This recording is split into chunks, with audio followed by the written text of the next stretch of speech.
일부 위암의 읽기를 시작합니다. 지난달 위암의 글은 감정선 팀의 책들을 소개해드렸는데요. 제가 감정선 활동을 하게 된 이유는 저 스스로 감정 표현에 어려움이 있다고 느껴서입니다. 제가 느끼는 감정이 부정적인 감정일 경우에 이 이야기를 하면 듣는 사람이 힘들겠지, 그런 믿음들이 있어서 말하길 꺼려 했습니다. 그걸 내비치는 게 어린 행위라고 믿기도 했고요. 그래서 진짜 힘들 땐 힘들다고 말하지 못하게 되었습니다. 어쩔 땐 저 스스로도 제가 힘든 걸 인지하지 못하기도 하고요. 그러다 보니 몸이 아프기도 하고 예민해지기도 했던 것 같아요. 오늘 소개해드릴 글의 주인공은 저와 조금은 다른 분 같습니다. 자신의 감정에 관해 믿음직한 몇몇 사람들이 참견해 주었으면 좋겠다는 이야기를 합니다. 감정 홀로서기를 잘 못했다는 그녀는 창문을 열어 공유하고 싶은 아픔들이 꽤 많다고 합니다. 아픔을 공유한다는 건 어떤 걸까요? 저는 너무 홀로 서 있으려 해서 같이 서기를 까먹은 것 같거든요. 감정을 의도적으로 표현하고 글쓰기로 알아가는 방법이 제가 저를 위해 하는 행동입니다. 감정 홀로서기의 작가와 저는 어떤 지점을 향하고 있는 걸까요? 글의 일부를 읽어드립니다.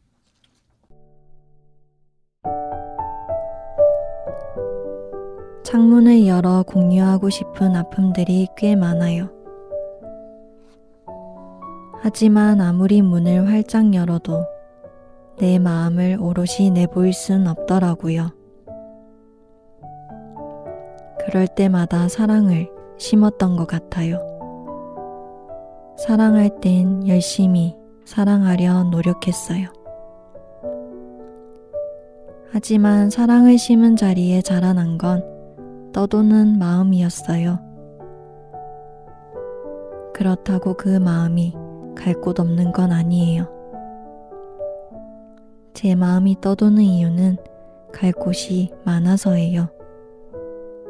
그래서 여기도 저기도 멈춰설 수가 없어요.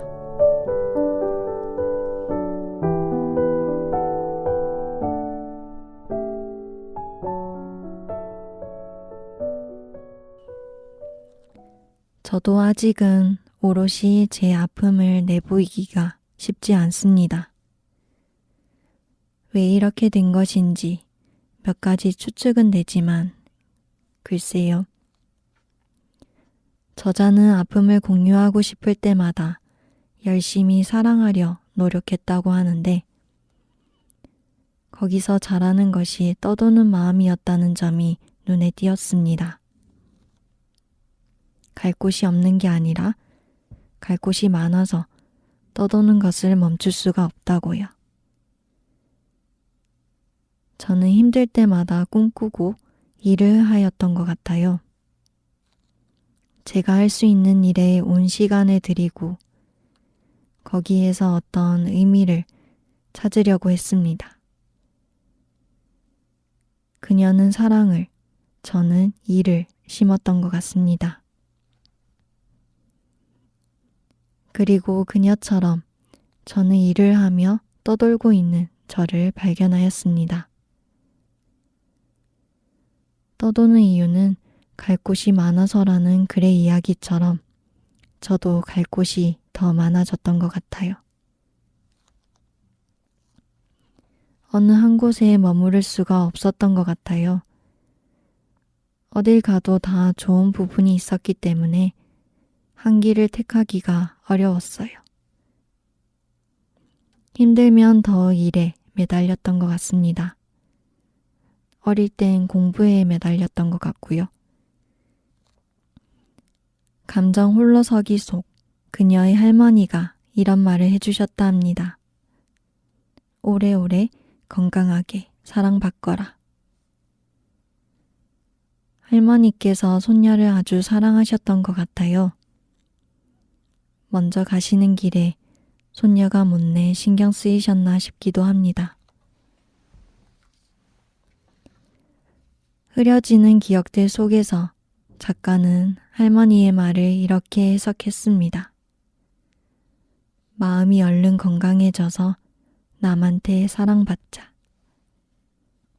저에게도 이런 의지가 있었던 시기가 있었어요. 작년과 올해 초였던 것 같은데요. 챙김받고 싶고 저를 지지해 줄 수 있는 사람을 바라였던 시기가요. 그러기 위해서 내가 부족하니 내가 더 단단해져야겠다. 이런 생각을 했습니다. 마음이 건강해야 다른 사람한테 사랑을 받는다.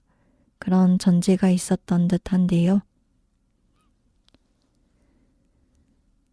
연인 관계에서만큼은 자꾸 받고 싶은 것만 말하고 있는 저를 깨달았어요.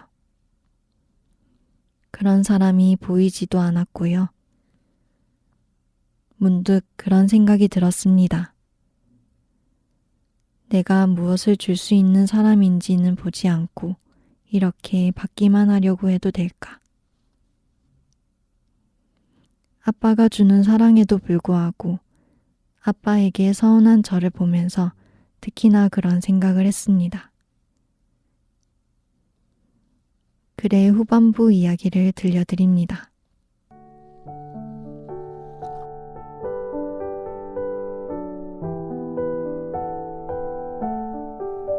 글의 앞부분에서 말했죠. 저는 떠돌이라고요. 떠돌이는 타인이 오래 응시하기 힘들잖아요. 또 어쩌면 떠돌이에겐 건강이 다른 의미일지 몰라요. 그래서 저는 제 해석의 오류가 있다는 걸 알게 되었죠. 글을 쓰다 보니 사랑이 데우고 간 곳 말고 이제는 푹신한 제 이불에서 쉬고 싶단 생각이 들어요. 그리고 거기서 감정 홀로서기 연습을 할 거예요. 넘어져도 푹신하니까요. 떠도는 건 어쩔 거냐고요? 받아들이기로 했어요. 누구도 응시하지 못할 수 있겠네요. 괜찮아요. 할머니의 말을 다르게 해석해 보았거든요. 내 마음이 떠돌아도 내가 사랑해 주자.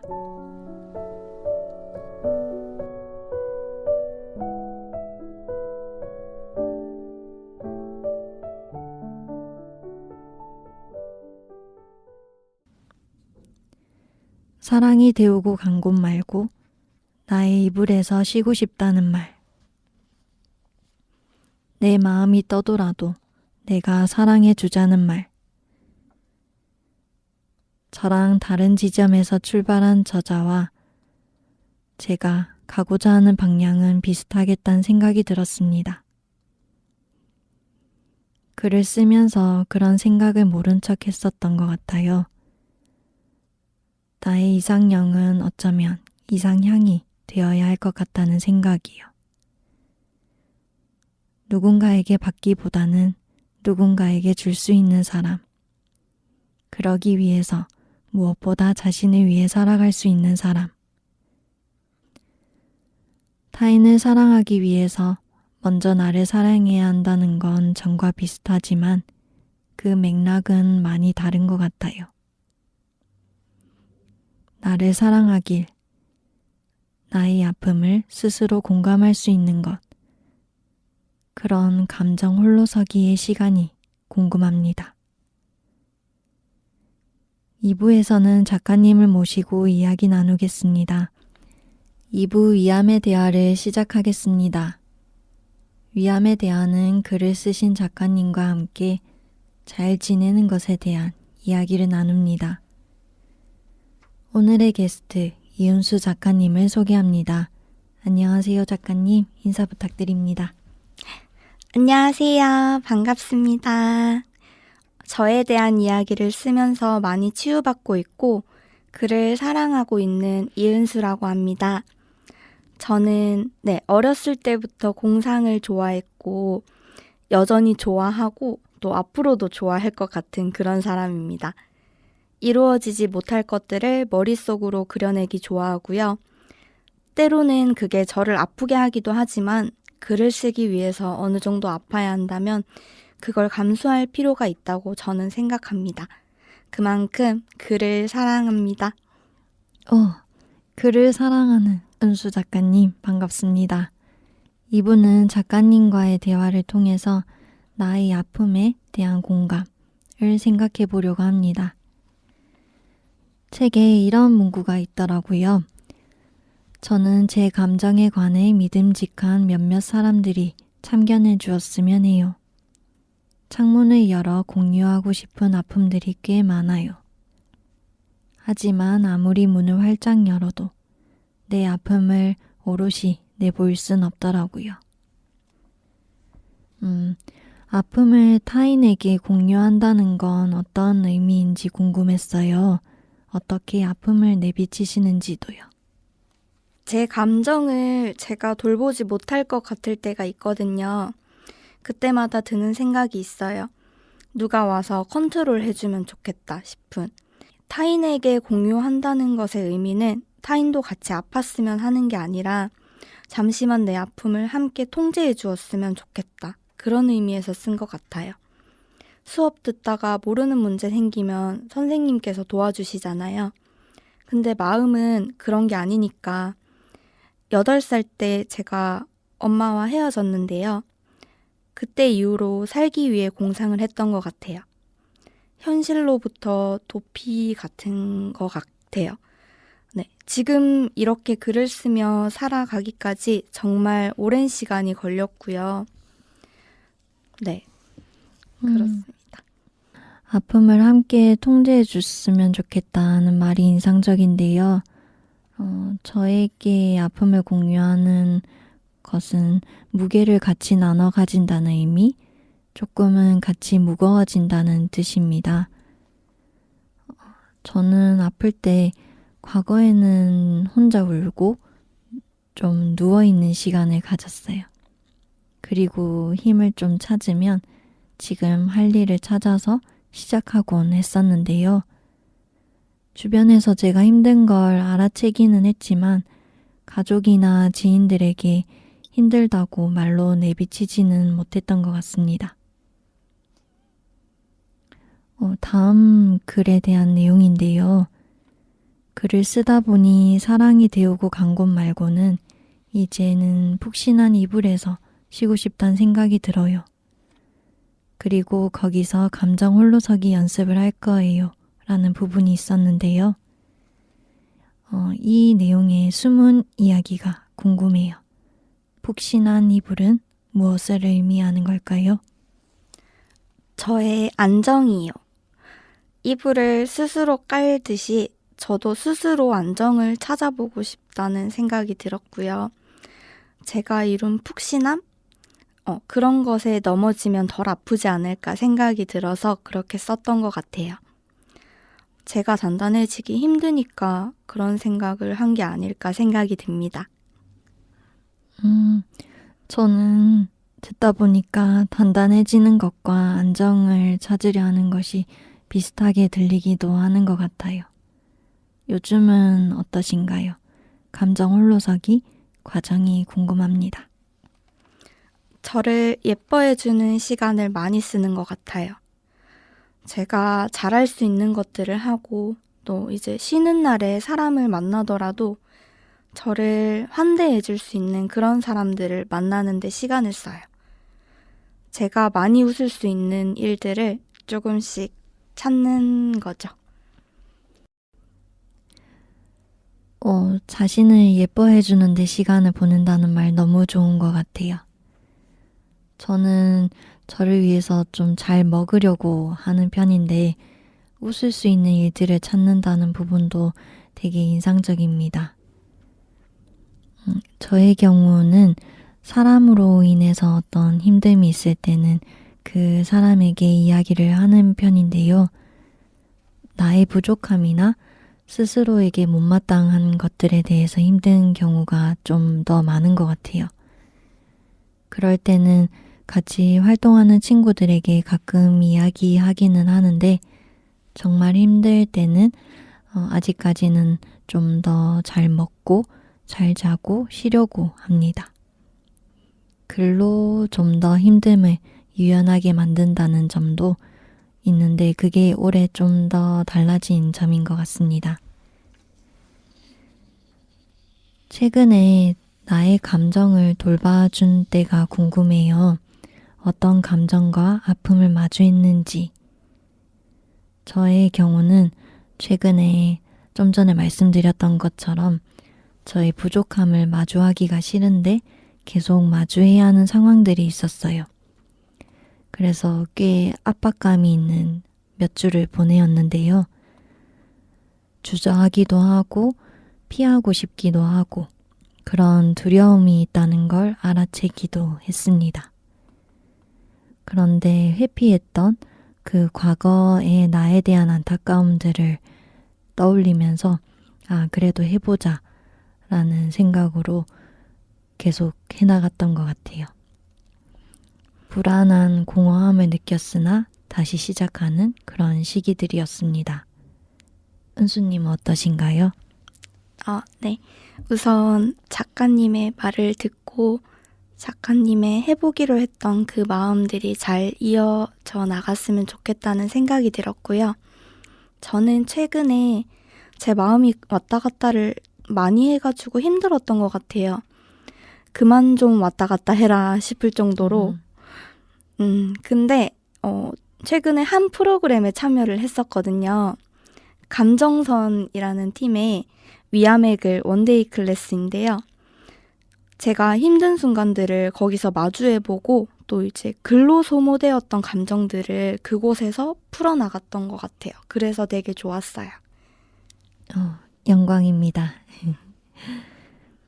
건강에 대해서 해석에 오류가 있다는 걸 알게 되었다고 글에 밝혀주셨는데요. 어떤 해석의 오류였는지도 궁금해요. 마음의 고통이 여태까지는 타인을 통해서 치유되는 거라고 생각을 했어요. 그래서 할머니 말을 듣고도 내 노력보다는 타인의 따뜻함을 찾아서 기대했던 것 같아요. 근데 지나 보니까 그게 아니라는 걸 깨달았고 건강은 신체든 마음이든 제가 지키는 게 맞다는 생각이 들었어요. 되게 잘 지키실 것 같아요. 멋있어요. 감사합니다. 뒤에 내용이랑도 이어지는 것 같은데요. 오늘 주제는 나의 아픔에 대한 공감하기였는데요. 앞으로의 아픔에 대해서 내가 어떠하길 바라시는지 궁금합니다. 공감 계획이 있다면 그런 것도 말씀 부탁드려요. 저의 계획이라면 건강하게 사랑받자. 스스로한테. 그러니까 스스로한테 건강하게 사랑받자는 게 제 계획이고요. 이유는 그래야 건강한 사랑을 남한테 줄 수 있으니까 라고 생각합니다. 좋습니다. 저는 힘들다고 말로 내뱉을 수 있기를, 그리고 저와 대화하는 시간을 더 많이 가지기를 바라는 마음으로 그렇게 생활을 하고 있는 것 같습니다. 그럼 나에 대한 질문으로 좀 더 가볼게요. 나에게 어떤 사랑을 주고 싶으신가요? 지금도 저는 살아있는 게 너무 좋거든요. 근데 지금보다 더 살고 싶게 만들어주고 싶어요. 한 번도 내일은 살아본 적이 없잖아요. 그러니까 그 설렘을 쭉 가질 수 있도록 내 스스로가 내가 사는 모습을 지지해주고 싶어요. 저도 공감하는 바입니다. 저도 올해 저에게 최고의 지지자가 되겠다, 이런 마음을 가지고 있는데요. 그럼 타인에게는 어떤 사랑을 주고 싶으신가요? 선물 상자 같은 사랑을 주고 싶어요. 선물 상자는 열기 전부터 이미 선물이라는 걸 알고 있기 때문에 설레잖아요. 열지 않아도 사랑이라는 걸 미리 알 수 있는 그런 사랑을 주고 싶어요. 선물 상자 같은 사랑이라는 비유가 기억에 되게 오래 남을 것 같아요. 그래서 떠나갔던 사랑들의 이야기가 있는데 그 사랑들에게 혹시 하고 싶으신 말이 있으실까요? 솔직하게 잘 가라 라고 하고 싶지만 조금 더 따뜻한 말로 드리자면 모두 잘 도와드리려 노력했던 것 같고 사랑하는 시간도 중요하지만 사랑하고 놓아주는 시간도 중요하니까 그분들 덕분에 어느 한 시기를 잘 보냈다라고 말해주고 싶어요. 그 글에 요거는 대본에 없는 질문인데요. 가족, 할머니 이야기가 나와요. 네, 또 다른 가족분들도 계신 것 같고, 그래서 가족분들과 관련된 사랑에 대한 이야기도 궁금해요. 가족 덕분에 있었던 일이나 아니면 가족에 대한 사랑에 대한 은수님의 생각이 궁금합니다. 가족에 대한 사랑은 감기를 걱정해주는 그런 마음이라는 생각이 들어요. 제가 최근에도 감기에 걸렸었고 어렸을 때 독한 감기에 한번 걸린 적이 있었는데 그때 할아버지 오토바이를 타고 같이 이렇게 쌩쌩 달렸었는데 그때 감기에 심하게 걸렸어요. 그래서 할아버지가 집에 오셨을 때 내내 저한테 나 때문에 걸렸다, 나 때문에 걸렸다 이렇게 말씀을 하셨는데 그때 할아버지가 저한테 해주셨던 걱정이 너무 사랑 같은 거예요. 그래서 감기를 걱정해주는 마음이 사랑이 아닐까, 가족에 대한 최고의 사랑, 그런 생각이 들었습니다. 너무 좋은 것 같아요. 감기를 걱정해주는 것. 저는 문득 떠오르는 말이 제가 가족에게 제일 많이 하는 게 밥은 밥은 먹었냐? 밥은 주변 친구들한테도 그냥 습관적으로 하는 말이 밥은 먹고 왔어요? 이 말이거든요. 근데 그게 문득 떠오르는 것 같아요. 뭔가 일상을 함께 살아가고 있는 사람들, 그리고 제일 가까운 사람들, 어떻게 보면 태어났을 때부터 연결되어 있던 사람들이 특히 가족인데 어떻게 보면 우리 일상 아프지 않고 잘 먹고 잘 자고 이런 걸 서로 봐주는 관계가 아닌가 싶었습니다. 오늘 이야기 나누어 주셔서 정말 감사합니다. 은수 작가님의 글을 계속 보려면 어느 채널을 통하면 될까요? 앞으로의 글 계획도 한번 알려주시면 감사하겠습니다. 제가 오래전부터 브런치 스토리에서 글을 쓰고 있었어요. 주소는 brunch.co.kr /ELZZ7입니다. 이곳에서 여러 종류의 글들을 자주 업로드하고 있고요. 지금 현재는 1분 소설이라고 1분 만에 읽을 수 있는 짧은 소설을 연재하고 있어요. 요즘은 소설집을 집에서 제가 직접 준비하고 있고 열심히 쓰고 있거든요. 소설집을 출간하게 되면 그때 꼭 한 번 더 위암의 글에 출연하고 싶어요. 완전 환영입니다. 1분 만에 읽을 수 있는 짧은 소설도 되게 궁금한데요. 색다른 방식인 것 같아서 관심 있는 분들은 브런치로 검색해서 봐주시면 좋을 것 같아요. 제가 한 번 더 말씀드리면 /ELZZ7입니다. 3부 위암의 글 시작합니다. 이 코너에서는 게스트분들이 직접 글을 읽어드립니다. 오늘의 주제는 감정 홀로서기, 그 중에서 나의 아픔에 대한 공감이었습니다. 3부에서 낭독해드릴 글은 은수 작가님이 자신의 아픔에게 보내는 편지입니다. 함께 들어보겠습니다. 아픔에게. 어떻게 보면 네가 내 고향 같아. 내 이야기가 거기서부터 시작된 것 같거든. 손금과 손금이 닿으면 기도가 되는 거 알아? 시작이 아픔이라 내일은 꼭 나아지길 기도하며 살았던 것 같아. 그러나 언제부턴가 깨달았어. 기도를 해도 네가 물러가지 않는다는 걸. 근데도 계속 기도를 해. 이제는 무엇을 이루기보다 양손을 꼭 마주잡는 그 순간에 의미를 두기로 했거든. 네 이름이 아픔이라서 자주 만나고 싶진 않아. 하지만 너로 인해 내 손을 꽉 쥐어보는 것 같아. 아무 도움도 없이 스스로 따뜻해질 수 있는 몇 안 되는 방법이기도 해. 이제 너를 원망하지 않을게. 너도 네가 내 아픔이 되길 원하지 않았잖아. 나는 나고 너는 내 아픔이고 우린 그냥 만났을 뿐이야. 만났던 사람에게 미련두지 않는 것처럼 지나간 너에게 미련두지 않을 거야. 언제 찾아올지 모를 너에 대한 두려움으로 떨고 있지도 않을 거야. 나는 내가 스스로 따뜻해지는 몇 안 되는 방법을 알고 있거든.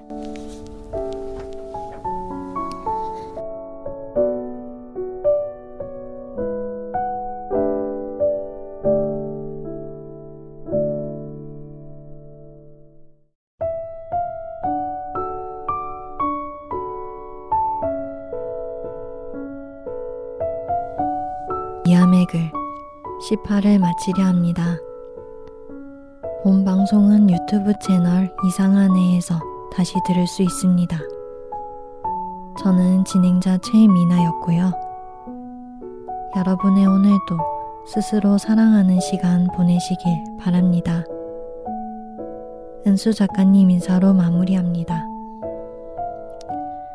이 에세이와 편지를 쓰면서 제 마음을 토닥여 줄 수 있었던 것 같아요. 항상 바닥에 마음을 두고 살았는데 이제는 뭐하러 그랬나 싶네요. 그냥 살포시 안아서 토닥이면 되는 건데 말입니다.